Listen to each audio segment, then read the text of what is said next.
오늘의 주요 뉴스입니다. 윤석열 대통령은 의대 증원은 의료개혁의 출발점이라며 의대 증원 조정 가능성을 예측했습니다. 하지만 한동훈 국민의힘 총괄선대위원장은 의제를 제한하지 않고 대화해야 한다고 밝히는 등 당내에서 증원 규모 조정 요구가 나오기 시작했습니다. 한동훈 국민의힘 총괄선대위원장이 처음으로 박근혜 전 대통령을 예방했습니다. 박 전 대통령은 한 위원장에게 나라가 어려운 때일수록 단합하는 게 중요하다고 조언했습니다. 법원의 강제 구인 경고 끝에 이재명 더불어민주당 상임공동선거대책위원장이 오늘 대장동 재판에 출석했습니다. 이 위원장은 내가 없어도 재판할 수 있지 않느냐며 불만을 나타냈습니다. 값비싼 품종의 개들을 가둬놓고 강아지를 불법 번식시키는 이른바 강아지 공장이 동물단체에 의해 적발됐습니다. 현장에선 개들에게 항생제를 맞춰가며 강제로 임신을 시킨 정황이 발견됐습니다. MBN 단독 취재했습니다.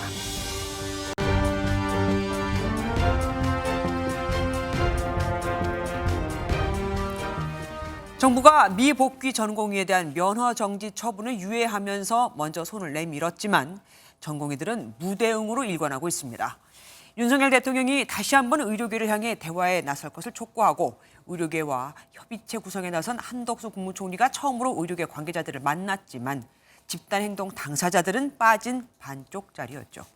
의료계는 여전히 2,000명 증원을 없던 일로 하라는 주장인데 오늘은 대한의사협회 차기 회장 결선 투표도 있습니다. 2명 중 누가 회장이 된들 대정부 투쟁은 더 강해질 겁니다. 둘 다 강경파로 꼽히는 인물들이거든요. 지금으로선 그 어떤 당권도 소용이 없는 걸까요? 먼저 전정인 기자의 보도 보시고 내용 이어드리겠습니다. 수술복을 입은 윤석열 대통령이 의료진의 안내를 받으며 병원 심혈관 센터를 둘러봅니다. 충북 청주의 한 2차 병원을 찾은 윤 대통령은 의료진들을 격려했습니다. 비상의료 체계로 어려운 상황에서도 환자 곁을 지키고 계신 의료진과 병원 관계자 여러분께 깊이 감사드립니다. 앞서 오전 국무회의에서는 의료계를 향해 정부와의 대화에 나서줄 것을 촉구했습니다. 다만 2,000명 증원에 대해서는 확고한 입장을 거듭 강조했습니다. 의대 증원 규모가 대학별로 확정됨으로써 의료 개혁을 위한 최소한의 필요 조건이 만들어졌습니다. 의대 증원은 의료 개혁의 출발점입니다. 의료계와 건설적 협의체 구성에 나선 한덕수 국무총리는 의대 주요 관계자들과 첫 만남을 갖고 대화의 물꼬를 텄습니다. 다만 집단행동의 당사자인 전공의나 전의교협 등 교수들은 참석하지 않았습니다. 모든 문제에 대해서 허심탄회하게 얘기를 많이 했습니다. 더 좀 확대를 하고 해가지고 이러한 그 대화를 계속 좀 이어가도록. 윤 대통령은 또 보건의료 분야를 안보와 치안 등 국가 본질 기능과 같은 반열에 두고 과감한 재정 투자를 하겠다고 밝혔습니다. MBN 뉴스 전정인입니다. 어쨌든 정부는 의대 증원 후속 절차를 5월까지 마무리하겠다고 의료개혁의 못을 박았습니다.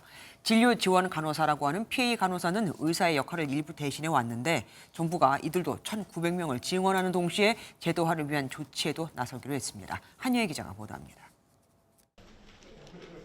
교수들의 사직이 이어지는 가운데 정부가 의대 정원 증원에 따른 후속 절차를 5월 내에 마무리하겠다고 밝혔습니다.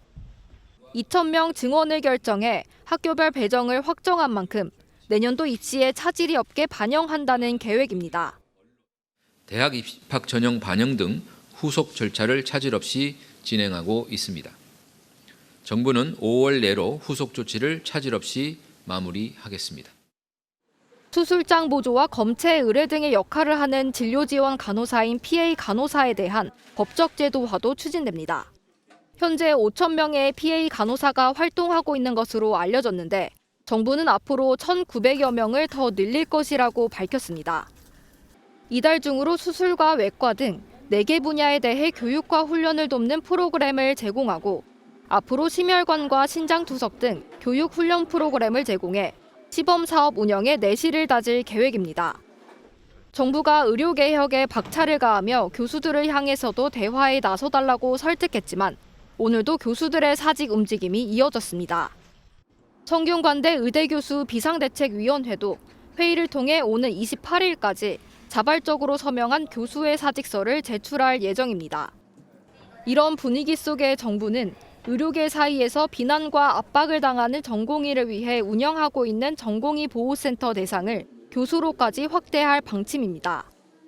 지난 3월 12일부터 어제까지 보호신고센터에는 총 84건의 신고가 접수됐는데 앞으로 익명신고를 원칙으로 해 더 많은 전공의와 교수를 보호하겠다고 설명했습니다.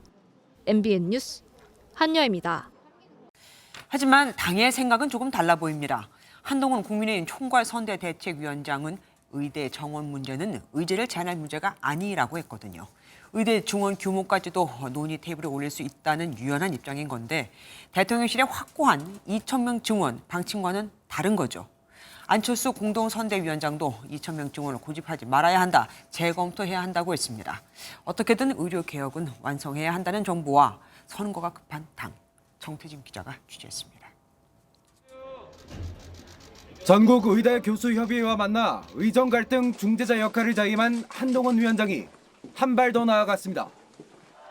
의사 증원 등 의료개혁은 반드시 필요하고 중요한 과제라면서도 증원 규모 등 제한 없이 대화해야 한다고 밝힌 겁니다. 국민의 건강을 최우선해야 하기 때문에 대화를 하는 데 있어서 의제를 제한할 문제는 아니다라고 생각합니다. 한 위원장의 발언을 두고 국민의힘 핵심 관계자는 MBN에 당의 기류가 변한 것, 2,000명에서 몇 명이라도 줄이든 증원 규모를 줄이는 걸 포함해 건설적인 대화를 해봐야 한다는 의미라고 밝혔습니다. 안철수 공동선거대책위원장도 긴급 기자회견을 열고 정부가 2,000명 증원을 고집하지 말고 재검토해야 한다고 촉구했습니다. 제일 큰 걸림돌은 2,000명에서 한 명도 물러서지 않겠다는 정부의 그 입장 때문입니다. 그런데 2,000명은 어디서 나왔습니까? 이건 그냥 인위적으로 만든 숫자가 아닌가 이렇게. 대통령실 고위 관계자는 한 위원장이 의대 증원 규모를 두고 의료계에 합리적인 의견이 있다면 듣겠다는 의미 아니겠냐며 증원 규모 조정은 고려하지 않고 있다고 밝혔습니다. MBN 뉴스 정태진입니다. 총선을 보름 앞두고 국민의힘 지지율에 적신호가 켜져서일까요? 한동훈 위원장, 박근혜 전 대통령을 만났습니다. 이른바 집토끼를 잡기 위한 전략으로 보이는데 박근혜 전 대통령은 이 자리에서 위기 때는 단합이 중요하다고 언급했습니다. 김태희 기자가 현장에 다녀왔습니다. 한동훈 국민의힘 총괄선거대책위원장이 지난해 12월 취임 이후 처음으로 박근혜 전 대통령을 예방했습니다. 박근혜 전 대통령 사저에서 30여 분간 만남이 이어졌습니다. 한 위원장은 박 전 대통령과 국정 전반과 현안에 대해 이야기를 나눴다고 전했습니다. 국정 전반과 현안들 그리고 살아오신 이야기들이라든가 여러 가지 얘기에 대해서 제가 굉장히 좋은 말씀을 들었습니다. 이 자리엔 박 전 대통령의 측근 유영하 변호사도 함께했는데 박 전 대통령이 의대 정원 문제에 대해서도 조언을 한 것으로 알려졌습니다. 경제도 어렵고 나라가 많이 어려운데 이럴 때일수록 위기일 때 뜻을 모아서 단합하면 그것이 되게 중요하다. 이후 한동훈 위원장은 울산, 양산과 부산을 찾아 국민의힘 후보 지원 유세에 나섰습니다. 산업 역군들의 도시고 대한민국을 여기까지 이끌어온 사실상 주역들이 모이는 곳입니다. 여러분 자부심을 가지십시오. 저는 여러분을 존경합니다. 총선을 보름 앞두고 최근 각종 여론조사에서 영남권 지지율 하락세가 감지되자 지지층 결집에 나선 행보로 풀이됩니다. 한 위원장은 민생을 망치는 범죄자들을 심판하겠다며 야권 심판론을 강조하며 민생을 챙기겠다고 막판 지지를 호소했습니다. MBN 뉴스 김태희입니다. 한동훈 위원장이 PK 지역구를 찾은 건 전통 보수층이 흔들리고 있다는 위기감 때문일 겁니다. PK 지역 민심이 민주당으로 돌아섰다는 여론조사 결과까지 나왔거든요. 이번 선거에서 탈환을 노리고 있는 낙동강 벨트도 밀리고 있었습니다. 국민의힘 후보가 민주당도 아닌 진보당에 밀리는 곳도 있었죠. 민지숙 기자가 취재했습니다. 더불어민주당에게 과반 의석을 내줬던 지난 총선에서도 부산, 울산, 경남 PK 지역에선 40곳 가운데 32곳에서 미래통합당이 승리했습니다. 저는 텃밭이란 말을 좋아하지는 않고요. 전국이 격전지라고 생각합니다. 시민들을 만나야 필요성이 충분히 있는 지역이다라고. 하지만 선거를 2주일 앞두고 PK 지역 민심이 요동치고 있습니다.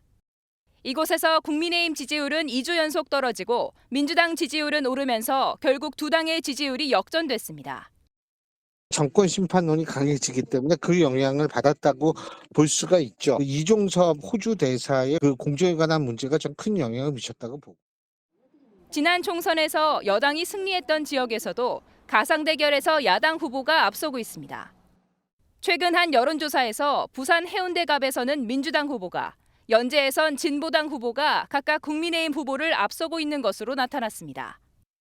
지난 총선 국민의힘 4석 대 민주당 5석으로 초접전이었던 낙동강 벨트 민심도 흔들리고 있습니다. 부산 북갑은 3선에 도전하는 전재수 민주당 후보가 53%로 지역구를 옮겨 5선에 도전하는 서병수 국민의힘 후보를 오차범위 바뀐 17%포인트 앞섰습니다. 최근 접전 양상이었던 경남 양산을의 경우에도 지역구 현역인 김두관 민주당 후보가 49%로 3선 김태호 국민의힘 후보를 오차범위 바뀐 12%포인트 앞선 것으로 조사됐습니다. 여당으로서는 수도권 위기론 속에 전통적 지지 기반인 PK마저 내줄 경우 치명적인 타격을 입게 될 전망입니다. MBN 뉴스 민지숙입니다. 이재명 더불어민주당 상임공동선대위원장은 오늘 재판에 앞서서 대장동 변호사 김동아 후보의 현장 지원 유세에 재판을 마치고는 수도권 격전지를 찾아 지지를 호소했습니다. 그야말로 광폭 행보였죠. 이 위원장은 검찰 독재의 실상이라며 연일 정권 비판에 날을 세웠습니다. 유승호 기자가 함께했습니다. 이재명 민주당 상임공동선거대책위원장이 출근길 인사를 합니다. 대장동 재판 출석 전 대장동 변호사 김동아 서울 서대문갑 후보를 틈새 지원했습니다. 검찰 독재 심판 메시지를 강조하려는 의도라는 관측인데 자신의 재판 문제 역시 법원이 아닌 검찰이 문제라며 날을 세웠습니다. 검찰이 이재명 야당 대표의 손발을 묶고 싶어 한다라고 저는 생각합니다. 이게 검찰 독재 국가의 실상입니다. 재판이 끝난 뒤엔 곧장 자신의 모교인 중앙대로 달려가 노삼영 서울 동작을 후보 지원에 나섰습니다. 82학번 이재명입니다. 지금 이 나라가 의롭고 정의롭고 진실합니까? 의혈 중앙인 후배 여러분. 이 대표가 류 후보를 지원한 건 벌써 3번째로 반드시 사수하겠다는 의지가 담겼습니다. 경찰 출신인 류 후보도 윤석열 정부 심판을 앞세워 유권자들에게 지지를 호소했습니다. 검찰 독재 정권이 어떻게 탄생했습니까? 투표를 잘못했어요. 제대로 투표하지 않으면 남은 3주는 앞으로 더 힘들어질 것입니다. 이 위원장은 이어 수도권 박빙 선거구를 잇따라 찾아 재차 정권 심판을 강조했습니다. 이 위원장은 재판 일정에 맞춰 최대한 차질 없이 선거 유세에 나설 예정인 가운데 당분간 총선 최대 격전지 수도권에 힘을 쏟을 계획입니다. MBN 뉴스 유승호입니다. 방금 보신 것처럼 대장동 변호사로서 이번 총선에 나선 민주당 후보는 김동아 후보를 비롯해 5명입니다. 모두 야당 지지세가 강한 지역에 출마한 상태죠. 이들은 그간 대장동 수사와 재판에서 이재명 더불어민주당 대표를 도와왔는데 각각 어떤 역할을 했었는지 현지호 기자가 알아봤습니다. 이번 총선에 출마하게 된 이른바 대장동 변호사는 5명입니다. 모두 대장동 개발사업 비리 관련 재판에서 직간접적으로 이재명 대표 측을 변호하거나 도운 적이 있다는 게 공통점입니다. 우선 광주 광산갑에 출마한 박균택 후보는 당대표 법률특보로 지난해 9월 이 대표의 구속영장 기각을 이끌어내면서 이재명 변호사라는 별명까지 얻었습니다. 주변 사람들이 어떤 역할을 어떤 작용을 했는지는 모르겠지만은 전혀 이 대표께서 그것을 관여했다는 증거는 되지는 못했기 때문에. 특수통 검사 출신인 양부남 후보는 광주 서울 지역구에 출마합니다. 양 후보는 대장동 수사가 본격화되기 시작한 2022년 9월부터 민주당 법률위원장을 맡아 사법 리스크를 총괄 관리해온 것으로 알려졌습니다. 경기 부천을 김기표 후보는 이 대표 최측근인 김용 전 민주연구원 부원장의 정치자금법 위반 사건의 변호인 출신입니다. 검찰의 범죄 사실은 사실이 아니니까 억울한 점에 대해서 충분히 주장을 했고. 경기 부천 병에 출마한 이건태 후보와 서울 서대문갑 김동화 후보는 역시 이 대표 최측근 정진상 전 정무조정실장의 뇌물수수 의혹 사건을 맡았습니다. 유동규의 진술 말고는 어떠한 객관적 증거도 없다는 것입니다. 좀 그렇게 이해해 주시면 좋을 것 같아요. 이들 5인방은 모두 야당 지지세가 강한 지역에 출마했습니다. MBN 뉴스 현지호입니다. 최근 재판에 출석하지 않아 강제 구인 경고까지 받았던 이재명 더불어민주당 대표. 오늘은 대장동 재판에 나왔습니다. 법정에서 내가 없어도 문제없지 않느냐며 불편한 심기를 드러냈다는데 재판부는 총선 전날에도 재판에 출석하라며 안 하면 구인장을 발부하겠다고 경고했습니다. 우종환 기자가 보도합니다. 법원이 강제 구인을 경고한 지 일주일 만에 이재명 더불어민주당 대표가 법정에 출석했습니다. 선거 때문에 재판 불출석 반복됐는데 오늘 나오신 이유 한 말씀 해주시죠. 법정에 선 이 대표는 제가 없어도 재판 진행에 아무런 지장이 없지 않느냐며 불쾌한 심정을 드러냈습니다. 증인으로 출석한 유동규 전 성남도시개발공사 기획본부장이 코로나19에 감염된 걸 두고 코로나 환자와 같은 공간에 있지 않을 수 있는 게 시민의 권리 아니냐고 따지기도 했습니다. 하지만 재판부는 재판을 그대로 진행했고 신문도중 유 전 본부장이 코로나 통증을 호소하면서 2시간여 만에 종료됐습니다. 재판부는 다음 재판을 오는 29일과 4월 2일, 총선 전날인 9일까지 총선 전 3차례 진행하겠다고 예고했습니다. 이 대표 측은 여당 나경원 후보 재판은 선거 기간에 빼주면서 야당 대표의 재판을 선거 직전까지 잡는 건 가혹하다고 반발했습니다. 반면 재판부는 정치 일정을 고려해주면 특혜 시비가 나올 거라며 이 대표가 예정대로 안 나오면 구인장을 발부하겠다고 재차 경고했습니다. MBN 뉴스 우종환입니다. 오는 금요일부터는 공식 선거 운동도 시작되는 만큼 앞으로 남은 기간 동안 여야는 모두 사활을 걸어야 합니다. 그럼 지금까지 여론이 어떻게 움직였을까요? 오늘 나온 여론조사에선 여야 지지율이 오차범위 밖으로 벌어지면서 민주당이 우세한 것으로 나타났습니다. 각 당의 자체 판세도 비슷하게 나왔고요. 하지만 여야 모두 단언은 어렵다며 자세를 낮췄습니다. 표선우 기자가 보도합니다. 50.4%와 35.3%. 만약 내일이 선거라면 지역구 국회의원으로 어느 당을 뽑을지에 대한 답변입니다. 국민 절반이 민주당을 선택한 건데 일주일 전과 비교하면 민주당은 5.5%포인트 올랐고 국민의힘은 3.7%포인트 하락해 여야 지지율 차이는 15.1%포인트, 오차범위 밖으로 벌어졌습니다.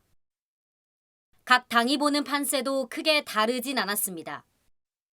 민주당은 승리 가능성이 큰 우세 지역을 약 110곳, 국민의힘은 82곳을 우세 지역으로 판단했습니다. 62곳은 여전히 판세를 알기 어렵다는 얘기입니다. 특히 총선 승리의 가늠자가 될 서울 수도권 판세는 오리무중입니다. 서울 핵심 승부처 한강 벨트 중 하나인 용산과 광진을 모두 최근 여론조사에서 오차범위 내 접전을 띄고 있고 대권 잠룡 간 빅매치가 이뤄지는 경기 분당갑과 반도체 벨트 요충지이자 첫 의석 쟁탈전이 벌어지는 평택 병도 승부를 예단하긴 어렵습니다. 여야가 몸을 낮출 수밖에 없는 이유입니다. 상승 추세에 있는 것 자체는 분명합니다. 수도권, 충청, PK 이런 데서 일정한 그 범위 안에 들어오는 백중이 너무 많아서 예측하기 어려운. 이번 주부터는 좀 반등하지 않겠느냐. 조국 신당이라든지 여러 가지 좀 변수가 나타나서 그 수치가 어떻게 될지는 굉장히 좀 유동적이고. 투표율에 따라서도 승기가 갈리는 만큼 여야 모두 낙관론보단 긴장감을 가져간다는 계획입니다. MBN 뉴스 표선우입니다.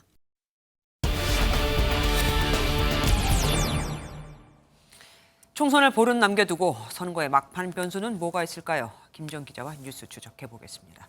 어서 오십시오. 두 대표 오늘 정말 다 바쁘게 움직였습니다. 먼저 한동훈 위원장부터 볼게요. 지금 사진에 나온 것처럼 박근혜 전 대통령을 만났습니다. 네. 어떤 의미가 있습니까? 이제는 여야 대표의 말 한마디, 행동 모두 선거 메시지라고 볼 수 있습니다. 네. 민주당을 앞섰던 국민의힘 지지율이 다시 하향세로 돌아섰죠. 또 앞서 보신 것처럼 텃밭, TK, PK 분위기도 좋지 않습니다. 흔들리는 지지율을 방어하기 위해 먼저 고정 지지층에 호소한 것이란 분석입니다. 그러니까 일단 뭐 집토끼부터 단단하게 잡겠다는 거 아닙니까? 그런데 선거의 승패를 가르는 건 중도층 아닙니까? 네, 말씀하신 대로 총선 15일을 앞둔 여당의 가장 큰 과제는 중도층 표심 잡기입니다. 이 같은 총선 전략은 한동훈 위원장의 선거 유세에 잘 드러났습니다. 한 위원장이 첫 번째 유세지는 중도층과 부동층이 두텁게 형성된 충청도였습니다. 충청의 시민들의 마음을 얻는 것이 저희는 이 선거를 출발하는 우리의 마음과 같다고 생각합니다. 그러니까 중도층의 지지를 이끌어낼 만한 필승 전략이 있어야 할 텐데 중재자를 자처한 의정 갈등에서 성과를 내면 어떨까요? 이것도 도움이 될까요? 네, 맞습니다. 중도층은 정치적인 구호보다는 현안 해결이나 정책 대안 등에 집중하는 그런 경향이 많습니다. 네. 그래서인지 한동훈 위원장은 증원 규모 조정 가능성을 시사하며 적극적인 중재에 나섰는데요. 국민의힘 핵심 관계자는 어떤 조건도 없이 의사들과 진짜 대화를 할 것이라며 정부에 당의 제안을 전달해 의사 증원 규모가 조정되면 민심은 돌아올 것이라고 말했습니다. 네. 구체적 성과가 없다면 총선 전 급조된 기획 만남이라는 민주당의 주장이 여론에 그대로 반영될 것이란 우려가 작용했다는 분석입니다. 다만 정부가 당의 제안을 받아들여야 이 의정 갈등이 변수가 아닌 기회가 될 수 있습니다. 민주당으로도 가보죠. 당 지지율이 반등세로 돌아서면서 분위기가 아주 괜찮은 것 같은데 그런데 걱정이 또 있다면서요. 네, 국민의힘과 마찬가지로 그 대표의 역할이 바로 문제입니다. 이재명 대표는 현재 전국을 돌며 정권 심판론을 앞세워 선거 유세를 하고 있습니다. 당내에서 우려하는 건 탄핵을 시사하는 듯한 수위 높은 발언입니다. 나라 이렇게 망가지는 거, 순식간에 망가지는 거 본 일 있어요? 차라리 없으면 낫지 않았겠습니까? 건드는 것마다 다 망쳐놔요. 그러니까 이렇게 센 발언에 대해서 걱정하는 건 이 또한 중도층 표심 이탈을 걱정하는 거 아닙니까? 네, 이렇게 탄핵 시사 발언은 지지층을 결집하는 효과가 있지만 자칫 중도층 이탈하는 역풍이 불 수도 있습니다. 네. 4년 전 총선에서 당시 미래통합당 심재철 원내대표는 일당이 되면 문재인 대통령을 탄핵을 추진하겠다고 했는데요. 당시 여당인 민주당은 물론 당내에서도 비판이 쏟아졌고 결국 미래통합당의 중도 확장에 악영향을 미쳤다는 평가가 많았습니다. PK 지역 한 캠프 관계자는 MBN과의 통화에서 지역 현안은 민생이나 먹고 사는 문제인데 대여 투쟁을 강화하는 건 선우가 바뀐 측면이 있다고 분위기를 전했습니다. 사전 투표까지 생각하면 사실 한 열흘 남은 거잖아요. 앞으로 계속 지켜봐 주십시오. 지금까지 김지영 기자였습니다. 지지율 상승세를 탄 조국혁신당, 조국 대표가 더불어민주당과 합당은 없을 것이라 단언했습니다. 설사 자신이 감옥에 갇힌다고 해도 말이죠. 연일 몰빵론을 내세우며 조국혁신당을 견제해오던 민주당도 합당은 어려울 것이라면서 선을 그었습니다. 속내가 뭔지 장명훈 기자가 전합니다. 민주당은 조국혁신당이 우군이라는 걸 인정하면서도 합당 가능성엔 선을 그었습니다. 상당 기간 서로 협력은 하겠지만 당장 무슨 합당을 하거나 이렇게는 어렵지 않겠어요? 중도층까지 흡수해 제1당이 돼야 하는 민주당 입장에선 조국혁신당의 선명성이 부담스러운 겁니다. 합당 가능성에 여지를 두면 몰빵론이 안 먹힐 수 있다는 우려도 담긴 걸로 풀이됩니다. 조국혁신당 조국 대표 역시 총선 이후 민주당과 합당하지 않겠다고 공언했는데 그 이유는 다릅니다. 윤석열 정권의 조기 종식과 7공화국 완성을 위해 민주당 밖에서 더 진보적인 정당을 만들어 가겠다고 밝힌 겁니다. 조 대표는 검찰의 민간인 사찰 의혹을 고리로 윤석열 정부를 향한 공세를 연일 끌어올리고 있습니다. 전현직 검찰총장을 부를 것입니다. 윤석열 대통령도 포함이 되는 건가요? 당연하죠. 윤석열 총장 검찰총장 시절에 가장 활발히 활용되었습니다. 일각에선 조 대표의 독자 행보가 대권을 염두에 둔 것이라는 분석도 나옵니다. 실제 조 대표는 대권을 생각해 본 적 없다면서도 정당을 만든 이유가 해결되기 전까지 정치를 계속할 것이라고 말해 여지를 남겼습니다. MBN 뉴스 장명훈입니다. 국민의힘 비례위성정당인 국민의미래 인요한 선거대책위원장이 제3지대 돌풍을 일으키고 있는 조국 혁신당을 거품이라고 평가절하했습니다. 더불어민주당 비례위성정당이 아닌 조국 혁신당을 언급한 게 이례적이죠. 최근 지지율 상승세 때문일 겁니다. 이지율 기자가 보도합니다. 인요한 국민의미래 선대위원장이 선대위 출범 첫 공식 메시지로 조국 혁신당 대표를 언급했습니다. 국민이 뽑은 대통령을 조국 교수께서는 끌어내린다는 표현을 자꾸 쓰는데 그거는 반민주주의적인 행위와 말이라고 저는 생각합니다. 조국 혁신당이 선명한 반윤 기조로 지지율 돌풍을 일으키자 보수층 결집을 노리고 견제에 나선 것으로 풀이됩니다. 그러면서 최근 조국 혁신당 지지율 상승세는 거품이라고 평가절하했습니다. 심각하게 생각 안 해요. 선거가 가까워지면 그 거품은 좀 빠지지 않겠는가. 인 위원장에 이어 국민의힘도 이번 총선을 이재명과 조국 심판으로 규정하며 공세 수위를 높였습니다. 앞으로 4년간 이재명, 조국, 명국 방탄연대로 이어지는 대한민국 국회가 어떻게 흘러갈지 정권 심판이 아니라 이 두 사람 명국 심판부터 저는 먼저 해야 된다고. 조국 혁신당은 인 위원장의 수구진보 발언을 지적하며 여권이 색깔론을 펴고 있다고 비판했습니다. 인 위원장이 존경한다는 김대중 대통령이 평생 시달린 게 바로 그 색깔론입니다. 한동훈 국민의힘 총괄선대위원장과 함께 여권 총선 투톱을 맡은 인 위원장이 일성으로 이념과 사상을 강조하면서 남은 선거 국면 여야 간 이념 논쟁이 거세질 것으로 보입니다. MBN 뉴스 이지율입니다. 이러니 여당도 거대 야당도 다 견제하는 거겠죠. 조국 혁신당 지지율이 더불어민주연합은 물론 국민의 미래까지 넘어섰다는 여론조사 결과가 나왔습니다. 예상 밖 지지율 돌풍을 일으키고 있는 원인은 뭘까요? 또 이 상승세는 실제 투표 날까지 이어질 수 있을까요? 서영수 기자가 짚어봤습니다. 이번 총선 비례대표 정당 지지율에서 조국 혁신당이 거대 양당의 위성 정당을 제치고 가장 높은 위치를 차지한 여론조사 결과가 나왔습니다. 총선 비용 마련을 위해 출시한 펀드는 54분 만에 목표치의 4배인 200억 원 완판에 성공했습니다. 말 그대로 돌풍이란 평가입니다. 조국 혁신당의 선명성이 표심을 끌고 있다는 분석이 지배적입니다. 검찰 정권 종식, 한동훈 특검법 등 과감한 투쟁성을 앞세워 정권 심판론을 총선 화두로 부각하는 데 성공했다는 겁니다. 윤석열 검찰 정권 가장 잘 싸울 수 있는 그런 정당으로 조국 혁신당에 대한 기대를 하시고 있고 그 기대가 반영된 것이다.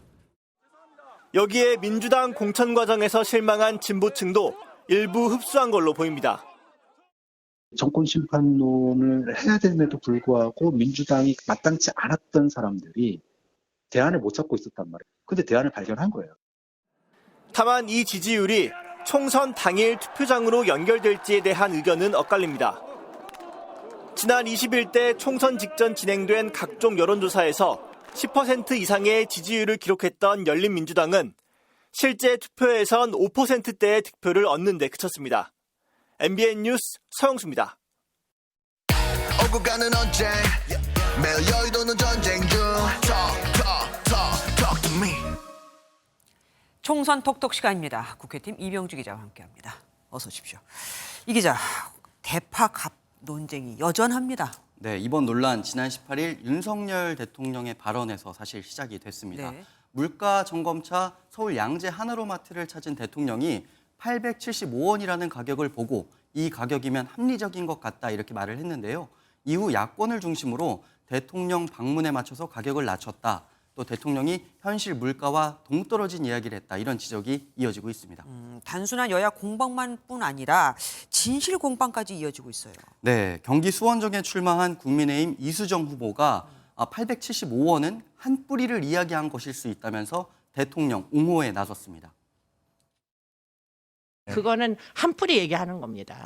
당사자한테 물어봐야 되니까. 그런데 오히려 이 발언으로 논란이 더욱 확전되는 모양새인데요. 이재명 더불어민주당 대표는 제2의 바이든 날리면 사태냐는 글을 올리면서 공세 수위를 더욱 높이고 있습니다. 875원 특가에 하나라면 어떻게 판다고. 근데 그게 정상 가격입니까? 우리 모든 국민들이 875원에 판다 살 수 있어요? 그러니까 정확하게 무슨 말이 오고 갔던 겁니까? 실제로 이 발언이 논란이 될 만한 겁니까? 그렇다면 먼저 야권에서 집중 공격하고 있는 대통령의 875원 발언, 이 발언이 나온 맥락을 우선 살펴봐야겠죠. 해당 발언이 나오기 조금 전에 모습을 먼저 보시겠습니다.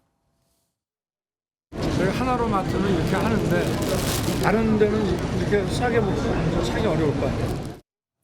파 시세에 대한 보고를 받은 대통령이 유난히 가격이 싸다는 취지의 발언을 하고 나서 875원 정도면 합리적이겠다 이렇게 말을 한 겁니다. 예. 대통령실 역시 유통마진을 최소화한 하나로마트 특성과 정부 정책 등이 반영된 결과였었다 이렇게 설명을 했습니다.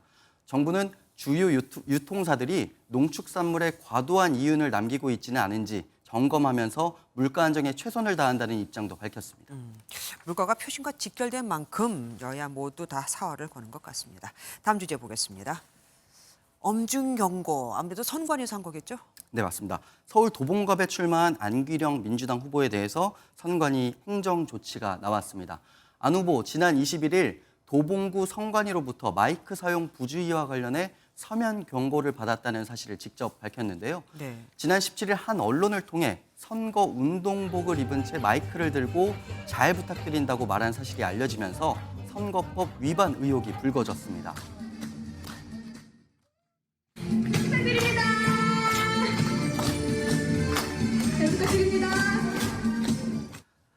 그런데 안 후보 지난 16일에도 유사하게 마이크를 들고 선거운동을 했다는 추가 의혹이 제기됐는데요. 여권의 공세가 계속되고 있습니다. 도봉갑에서 경쟁하는 국민의힘 김재섭 후보는 선관위에 문의한 결과 신고가 접수돼서 현재 확인 중이라고 알려왔다면서 안 후보를 직격했습니다. 마이크 사용을 가능한 선거운동 기간은 언제부터입니까? 네, 선거법상 공식 선거운동이 시작되는 모레부터 마이크 사용이 허용됩니다.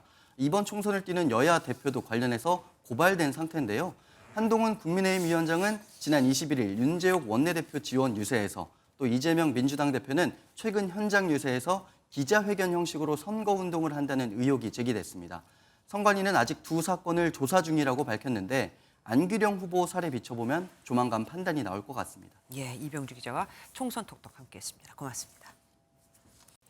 지난해 얼룩말 한 마리가 서울 도심 한복판을 활보했던 거 기억하십니까? 이번엔 타조가 경기도 성남 도심을 뛰어다니는 소동이 벌어졌습니다. 1시간 동안 도로를 헤집고 다녔죠. 윤규란 기자가 보도합니다. 경기 성남시 상대원동의 한 도로입니다. 달리는 차들 사이로 갑자기 웬 타조 한 마리가 뛰어나옵니다. 어머! 종잡을 수 없는 방향으로 도로를 헤집고 다니는 타조. 달리던 트럭과 작은 충돌도 발생합니다. 어떡해! 받았다. 뛴다. 오늘 오전 10시 25분쯤 인근 생태체험장에서 탈출해 거리 곳곳을 뛰어다닌 타조는 1시간 만에 인근 공장 앞에서 포획됐습니다. 많은 차가 달리는 도로에서 소동이 벌어졌지만 다행히 부상자나 재산 피해는 발생하지 않았습니다. 다리에 찰과상을 입은 타조는 원래 있던 생태체험장으로 돌아갔습니다. 타돌이라는 이름의 4살 된 수컷 타조는 지난달 함께 지낸 암컷 타조가 죽은 뒤 스트레스를 받아온 것으로 알려졌습니다. 지금 그제부터 얘가 좀 스트레스 받아요. 혼자 있고 그러니까 달리 우리가 대충 잘못하고.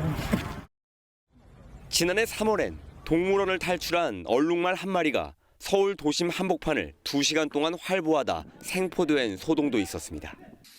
MBN 뉴스 윤기란입니다. 부산에서 자전거를 타고 가던 중학생이 우회전하던 학원 버스에 치여 숨졌습니다. 경찰은 교차로에서 버스기사가 우회전 통행법을 어긴 것으로 보고 있습니다. 박상호 기자입니다. 가방을 맨 학생이 자전거를 타고 갑니다.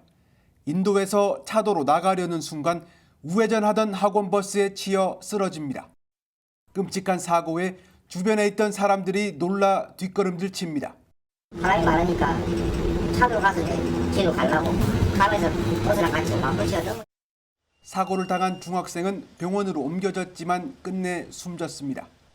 버스 기사는 사각지대에 있던 자전거를 못 봤다고 경찰에 진술했습니다.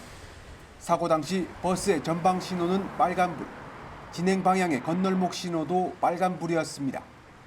지난해 1월 개정된 도로교통법 시행 규칙에 따라 이럴 땐 버스가 일시정지 후에 우회전해야 하는데 경찰은 버스가 이를 지키지 않은 것으로 보고 있습니다. 일시정지 했다면은 자전거 그 옆에 나오는 걸 충분히 볼 수 있는 그런 상황이기 때문에 그렇게 판단했습니다. 경찰은 교통사고 처리 특례법 치사 혐의로 60대 버스 기사를 입건하고 정확한 사고 경위를 조사하고 있습니다. MBN 뉴스 박상호입니다. 수사기관과 금융기관을 사칭해 6억 2천만 원을 갈취한 보이스피싱 일당이 붙잡혔습니다. 이들은 피해자들을 직접 만나 돈을 가로챘는데 요즘 조선족 말투는 의심을 많이 사죠. 이 의심을 피하기 위해 전부 다 한국인들로만 수거책을 구성했습니다. 김명현 기자가 보도합니다. 사무실에 들어온 한 남성이 가방에서 봉투를 꺼내 여성에게 건넵니다. 곧이어 여성은 개수기를 동원해 돈을 셉니다. 보이스피싱 수거책이 피해자로부터 받은 현금을 자금 관리책에게 전달하는 모습입니다. 이들은 지난 1월부터 최근까지 피해자로부터 6억 2천만 원을 뜯어냈습니다. 수사기관을 사칭해 피해자 명의의 대포통장이 발행됐다고 속이거나 금융기관을 사칭해 약관 위반인이 대출금을 상환해야 한다고 협박했습니다. 돈을 가로챌 때는 계좌로 송금하는 대신 한국인으로만 구성된 수거책들이 피해자들을 직접 만나 안심시켰습니다. 한국어가 유창한 한국인을 1차 수거책으로 보내야만 들통이 안 나겠죠. 한국인을 이용하고 한국인을 대상으로 한 범죄로. 중국에 있는 종책은 텔레그램을 통해 지시했고 수거책이 검거되면 대화 내용을 삭제하고 꼬리를 잘랐습니다. 무등록 환전상을 운영하는 한국인을 국내 총책으로 영입한 뒤에는 환전상을 거점 삼아 범죄 활동을 벌였습니다. 경찰은 체포된 조직원 9명 중 사기 등의 혐의로 6명을 구속하는 한편 중국 총책을 특정해 인터폴에 수배 조치를 내렸습니다. MBN 뉴스 김영현입니다. 한동안 잠잠했던 기획부동산이 다시 활기를 칠 조짐을 보이고 있습니다. 총선을 앞두고 지역 개발 공약이 쏟아지자 이때다 싶어 소액 투자자 모집에 나선 건데 개발 제한 구역, 상수원 보호구역, 군사시설 보호구역 같이 개발이 곤란한 지역에서 면적을 쪼개 서민들이 투자 가능한 금액대로 파는 겁니다. 그야말로 사기인 거죠. 한 필지를 4천 명이 소유하게 된 곳까지 나왔습니다. 이승훈 기자가 보도합니다. 경기 성남시에 있는 높이 500m 산입니다. 경사가 심한 데다 개발 제한 지역으로 묶여 있었지만 최근 그린벨트 해제 얘기가 나오면서 수많은 사람이 몰려들었습니다. 하지만 경기도에 확인한 결과 개발 가능성은 거의 없는 임야였습니다. 전혀 값어치가 없는 땅이라고 분양을 했었는데 다 필지마다 이제 그 가격대가 좀 다르게 하고 피해자가 많죠. 다 피해자지 뭐. 이 필지는 소유자만 4천 명이 넘고 피해액은 850억 원에 이르는 것으로 추정됩니다. 이런 기획부동산이 최근 다시 고개를 들고 있습니다. 총선을 앞두고 도로와 철도 등 지역마다 개발 공약이 쏟아지자 쪼개 팔기에 나선 겁니다. 지난해 전체 토지 거래 중 개발이 곤란한 지역에서 10분의 1이 안 되는 토지 지분으로 거래된 비율은 약 1.43% 수준으로 한 해 전보다 상승세입니다. 서민들이 부담 가능한 1,000만 원에서 5천만 원 정도에 맞춰 필지를 나눈 뒤 소액 투자자를 모집하는 방식입니다.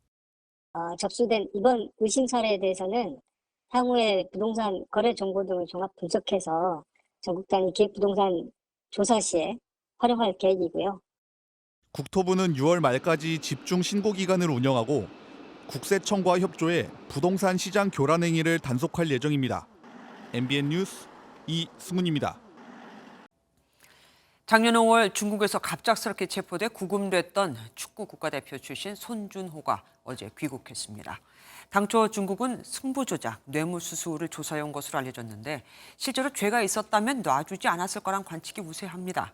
10개월 만에 고국당을 밟은 손준호는 지인과의 통화에서 한참 동안 눈물을 쏟았다고 합니다. 박규원 기자가 보도합니다.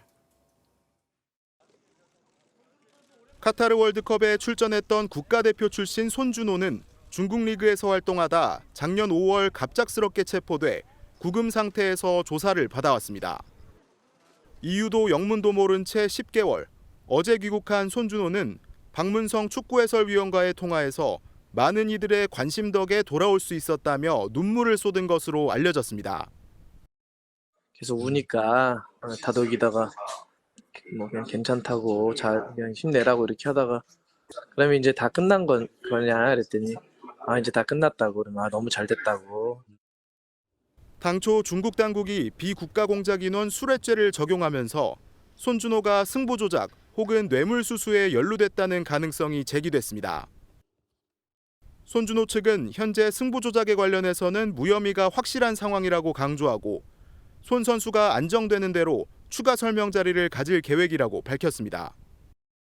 또 손준호가 구금 중에도 꾸준히 운동을 해왔다며 건강 상태는 매우 양호한 편이라고 전했습니다. 한편 중국 정부는 손준호 석방에 대한 질문에 별도 설명 없이 중국은 법치 국가라는 대답만 반복한 것으로 알려졌습니다. MBN 뉴스 박규원입니다.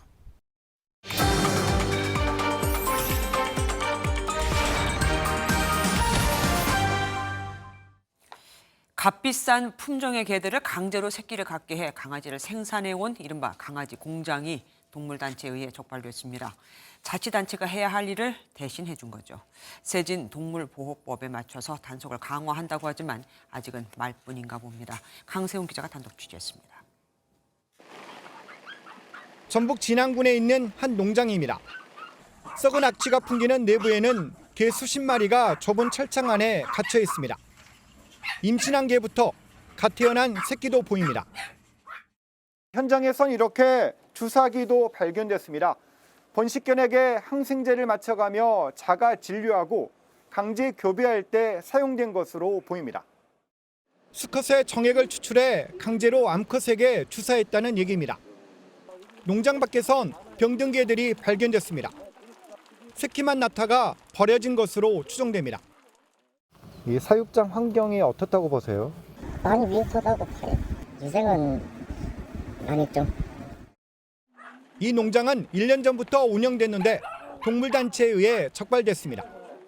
더 작은 개 그런 것들이 또 그런 개들이 돈이 되다 보니 이렇게 음성적으로 불법적으로 교배를 해서 동물보호법이 강화되면서 정부는 강아지 공장에 대해 단속을 강화하겠다고 했지만 정작 지자체는 손을 놓고 있습니다.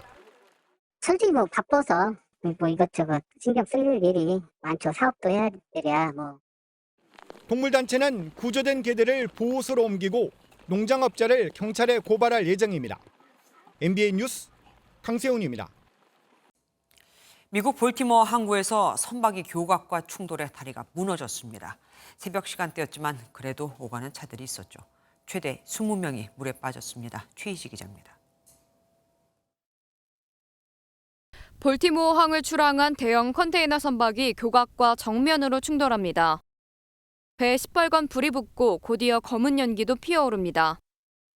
선박과 부딪힌 교각이 먼저 무너지기 시작하더니 10여 초 만에 2.6km 길이의 다리 일부분이 순식간에 강으로 주저앉습니다. The bridge is gone. 미국 해안경비대는 현지 시각 새벽 1시 30분경 볼티모어 항만을 가로지르는 다리인 프랜시스 스콧 키 브릿지에 선박이 충돌했다고 밝혔습니다. 다리가 무너지면서 4차선 다리 위를 지나던 차량 여러 대가 추락했고 작업자를 포함해 최대 20명이 강에 빠진 것으로 알려졌습니다. 볼티모어 소방국은 실종자 수색에 집중하고 있지만 현장 상황이 위험해 구조대원들이 조심스럽게 작업을 하고 있다고 설명했습니다. 이 다리는 고속도로의 일부로 메릴랜드주 교통당국은 키 브릿지 사고로 양방향 차선이 폐쇄됐으며 차량이 우회하고 있다고 밝혔습니다. 충돌한 배는 싱가포르 국적 컨테이너 선박으로 볼티모어를 떠나 스리랑카를 향해 가던 중이었다고 뉴욕타임즈가 보도했습니다. 붕괴된 프랜시스 스콧 키 브릿지는 지난 1977년에 개통됐습니다. MBN 뉴스 최희지입니다. 러시아 모스크바 테러 현장에서 100명 이상을 구해낸 10대 소년이 영웅으로 떠올랐습니다. 테러가 발생한 공연장에서 아르바이트하고 있던 소년인데 마침 비상구를 열 수 있는 카드키가 있었죠. 테러범들이 키르기스스탄인들이었던 만큼 요즘 러시아에선 이들에 대한 터부가 심한데 마침 이 소년도 키르기스스탄에서 이주한 이민자 2세였습니다. 송정 기자입니다.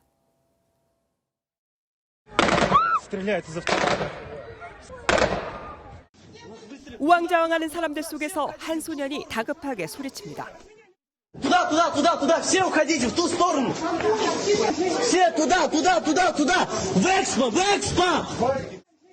정작 자신은 역주행하면서 검에 질린 사람들에게 안전한 비상구를 알립니다.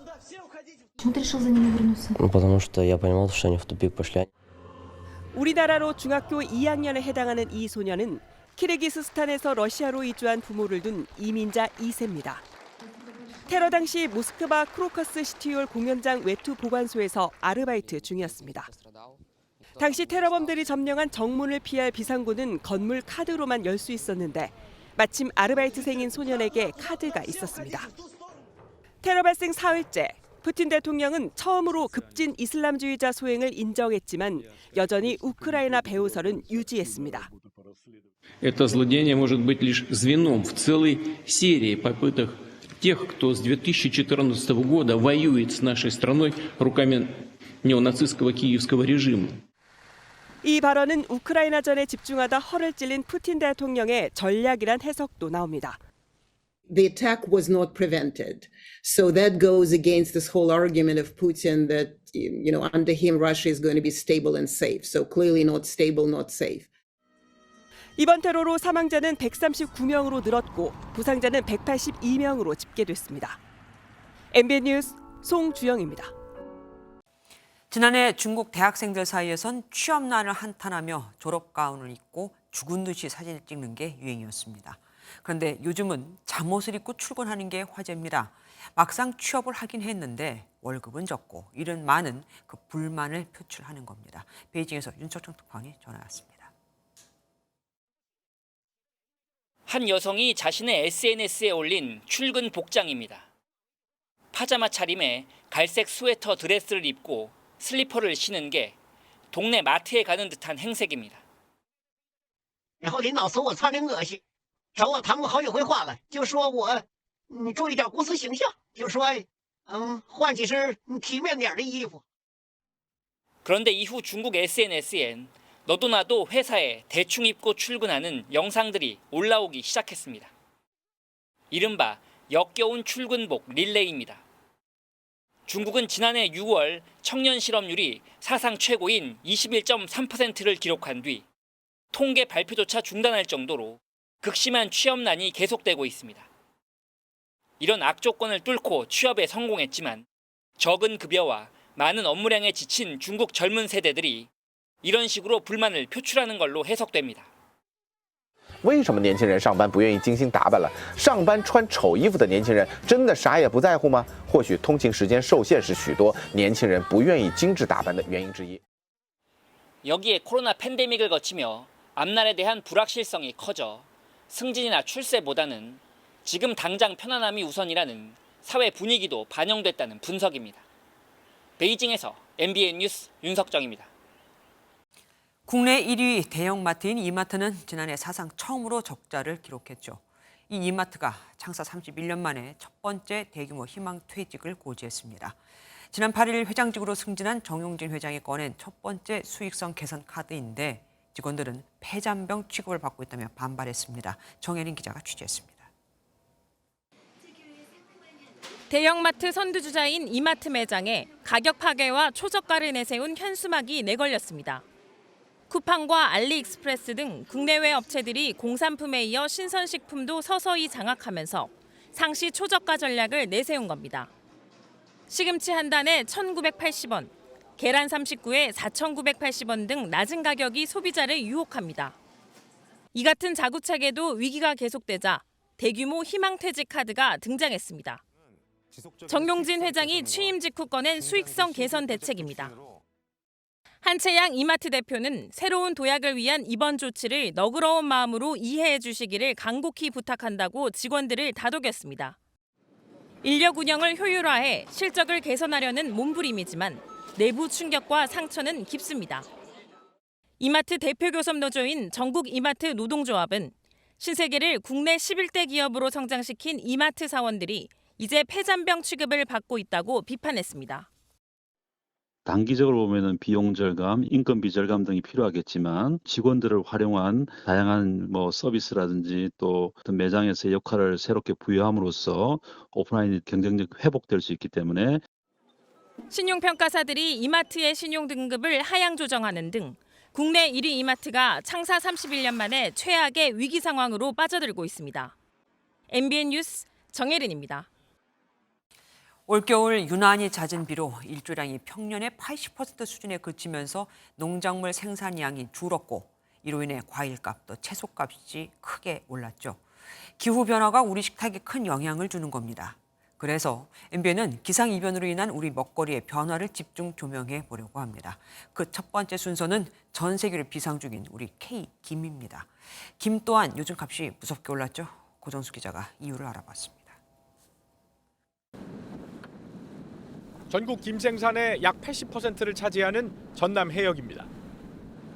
출항한 어선은 부표에 달린 김 그물을 걷어올리는 작업에 여념이 없습니다.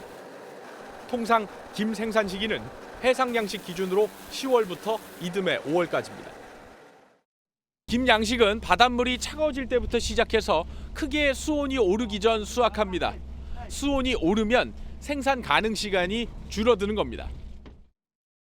문제는 지난해 전 세계적으로 밀려든 해양 온난화입니다. 우리나라 연평균 표충 수온은 관측을 시작한 1990년 이후 가장 높았고 남해는 20년간 평균치보다 0.5도 올랐습니다. 수온이 높아지자 전남의 김 생산량은 평년보다 15%가량 줄었습니다. 3월 말이나 4월 초에 예전에는 5월 달까지도 이렇게 했었는데 해수 온도가 너무 빨리 올라가다 보니까 조항이 좀 그렇습니다. 많이 적게 나오는 편이죠. 그러자 현지 경매가도 크게 달라졌습니다. 작년 경매에 오른 김 물량의 낙찰가는 지난 10년 사이 가장 높았던 것으로 나타났습니다. 최근엔 가격대가 이보다도 높게 형성돼 있습니다. 박박 쓰세요 얼른. 35만 1,900원 50원. 예년 같으면 이게 한 2, 3만 원 정도 선에서 거래되던 것들이 지금 워낙에 생산량이 없다 보니까 단가가 매우 높습니다. 지난해 김 수출액 1조 원 돌파가 말해주듯 K푸드 열풍까지 가세해 가격을 높이고 있습니다. 수요 대비 공급이 크게 적어서 가격이 일시적으로 크게 상승한 것으로 추정되고 있습니다. 세계적으로 인기인 K김을 지켜내기 위해선 고수온을 견디고 질병에 강한 김종자를 개발하는 것이 선택이 아닌 필수가 됐습니다. MBN 뉴스 고정수입니다. 올해는 일본의 우리 대중음악을 완전 개방한 지 딱 20년이 되는 해입니다. 처음엔 우리 음악장이 일본에 잠식되는 게 아니냐는 우려가 컸지만 이젠 K-팝 이것으로 모든 게 설명이 되죠. 최근에는 역사상 처음으로 트로트 판권까지 일본에 판매했습니다. 이상주 기자가 보도합니다. 1995년 꼬마룰라 출신으로 2003년 소미로 데뷔했던 가수 메이리는 이후 일본 음악 시장에 도전하려고 유명 기획사에서 연습하며 4년간 다시 데뷔를 준비했습니다. 일본 음악 시장은 당시 더 큰 규모와 더 높은 수준의 평가를 받았습니다. 저처럼 그쪽 일본 시장에 가서 데뷔를 해야지라는 어떤 노력들이 더 많이 있었던 것 같고 반대로 일본에서 한국에 와서 노력해야 데뷔해야지라는 생각이 그때는 별로 없었던 것 같아요. 더 많은 외국에서도 많은 사랑을 받을 수 있겠다라는 생각을 자연스럽게 가지고. 실제 2004년 우리 가요계에선 체급이 우위에 있던 J-팝에 시장이 잠식당할 수 있다는 우려가 컸습니다. 오랫동안 일본 음악 시장의 3% 미만에 불과했던 K-팝은 2010년 구글 트렌드에서 J-팝을 역전했고 그 차이를 벌려가고 있습니다. 최근 트와이스, 뉴진스 등 한국 걸그룹의 일본 진출은 한류 침공이라는 표현이 등장할 정도로 일본 내 점유율을 키워가고 있습니다. 日本のアイドルは見た目重視な気がするんですけど、韓国の歌手はアイドルっていうよりも歌手アーティストっていう感じがすごくあって、ラップも歌も上手なので音域が広くてすごいなって思います。 올해는 방송 부분 최초로 한국과 일본 가수들이 한 무대에서 경쟁하는 한일 가왕전이 양국 문화교류의 이정표를 세울 예정입니다. 日本よりもスピードも速い、それから何よりも作り手の、制作者の情熱、何が何でもやれてようっていう気持ちがですね、日本より圧倒的に強いなと思ってとっても勉強になりました。 아시아 문화 패권을 차지하기 위한 한국과 일본의 경쟁, 한일 가왕전이라는 문화교류를 통해 또 어떤 성장과 미래가 열릴지 기대됩니다. MBN 뉴스 이상주입니다. K 콘텐츠의 선한 영향력으로 기후 위기를 극복하기 위해 정책 당국자와 K-팝 그룹 또 인플루언서 등이 한자리에 모였습니다.